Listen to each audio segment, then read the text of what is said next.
Welcome back to RetroWheelsVault, where horsepower never dies, and because modern cars forgot what muscle means. I'm RetroWheelsVault 4, your tour guide through chrome-coated time machines. Today we're taking flight with the 1964 Ford Falcon, a compact cruiser with the heart of a hawk, proving that small size can still pack some serious punch.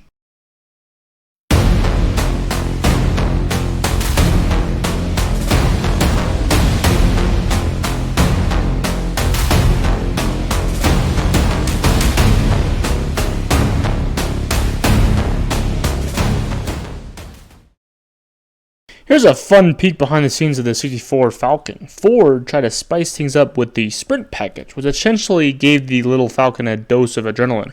It borrowed the Fairlane's 260 V8, stiffened up the suspension, and added a louder exhaust, basically turning the Falcon from a sensible compact into a mini muscle car that could growl at the traffic lights.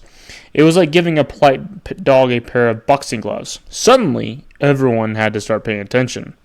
But here's a twist. While the Sprint sounded impressive on paper, it struggled to find its crowd. Enter the Mustang, which offered nearly the same V8 and sporty options for just a little bit more cash. Suddenly, the Falcon Sprint felt like the awkward middle child, strong and capable, but overshadowed by a flashier sibling. Even the late 1964 edition of the 289 V8 couldn't help the Sprint carve out its place in the spotlight. By 65, Ford quietly retired the Sprint package, leaving it as a quirky footnote in Falcon history. Yet for enthusiasts, the Sprint remains a reminder that the Falcon could roar when it wanted to, a little compact with a lot of hidden muscle. It's proof that even small birds can pack a punch, even if the world didn't notice it at the time. The 1964 Ford Falcon strutted onto the scene like a kid who had just discovered the gym, leaner, sharper, and a lot more confident. This was a second-generation Falcon, and Ford wasn't holding back. Gone was the rounded, soft-spoken look of its early days. In its place stood a car with squared-off lines, a stronger stance, and a grille that practically growled when you looked at it. The new body design gave the Falcon a modern edge, shedding its economy car image and showing the world it could hang with the cooler kids on the block.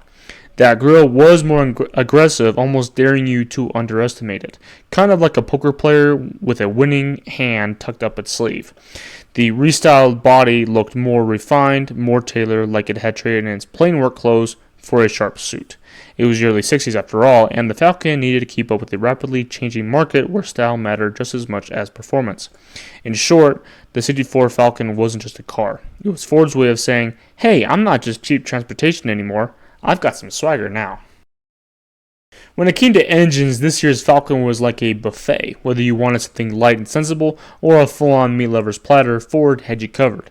The base option, the 170 cubic inch thrift power inline 6, churned out 101 horsepower with a Holley one-barrel carburetor. Modest, sure, but dependable, like the friend who always shows up to help you move furniture. With a 3.5-inch bore, 2.9-inch stroke, and a cast iron block, this straight six wasn't breaking speed records, sure, but it was cheap to run and built like a brick. Step up a notch and you had the 260 cubic inch Windsor V8, dishing out 164 horsepower and a torque-heavy 258 foot-pounds at just 2200 RPM. Thanks to its Autolite 2-barrel carb, this motor gave the Falcon real muscle car aspirations. But Ford did not stop there.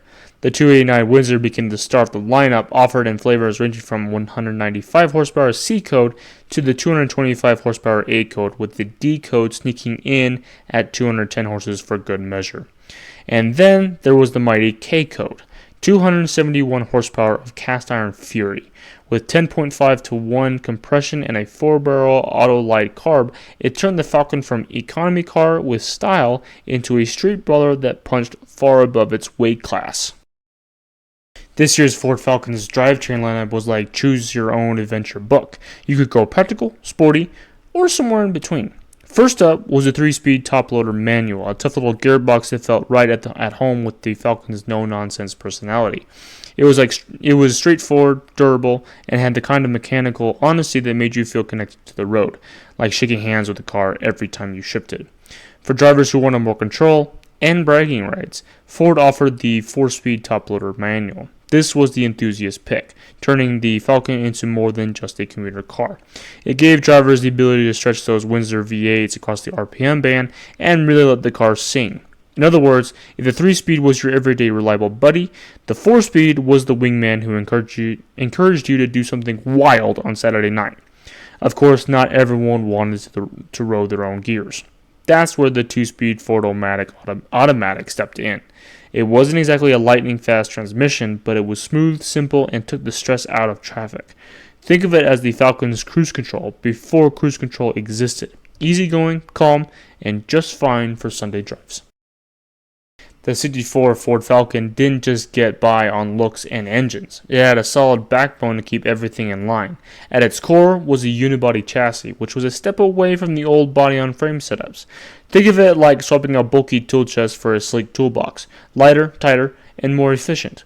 The unibody gave the Falcon improved rigidity and a little more handling confidence, making it feel less like a budget car and more like a well-thought-out machine. Up front, the suspension was a mix of coil springs pivot-mounted on upper arms paired with double-acting shock absorbers.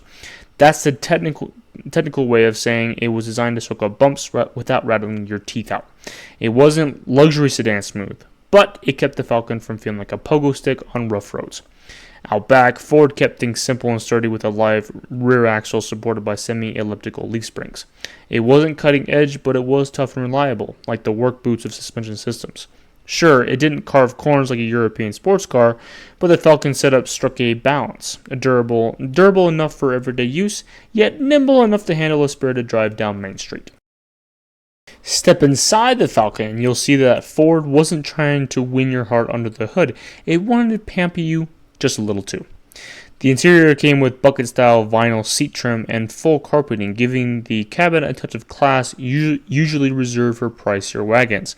Added a courtesy lighted interior, and suddenly the Falcon felt more like a cozy den than an economy car.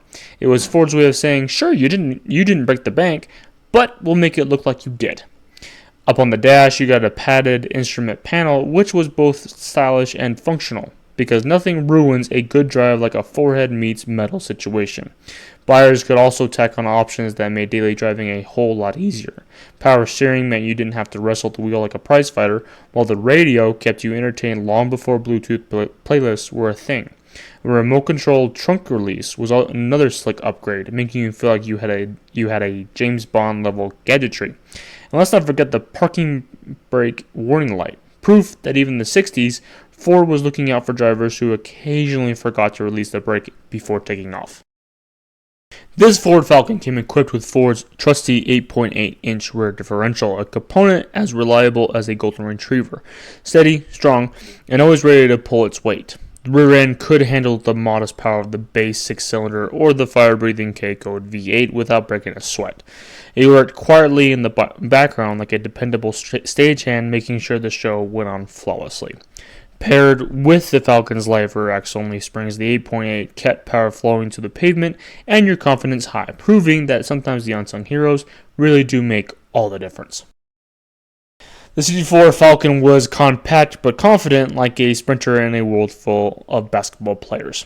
Measuring 181.6 inches long, 71.6 inches wide, and standing 53.2 inches tall, it had the kind of proportions that made it easy to park in tight spots while still looking purposeful on the road.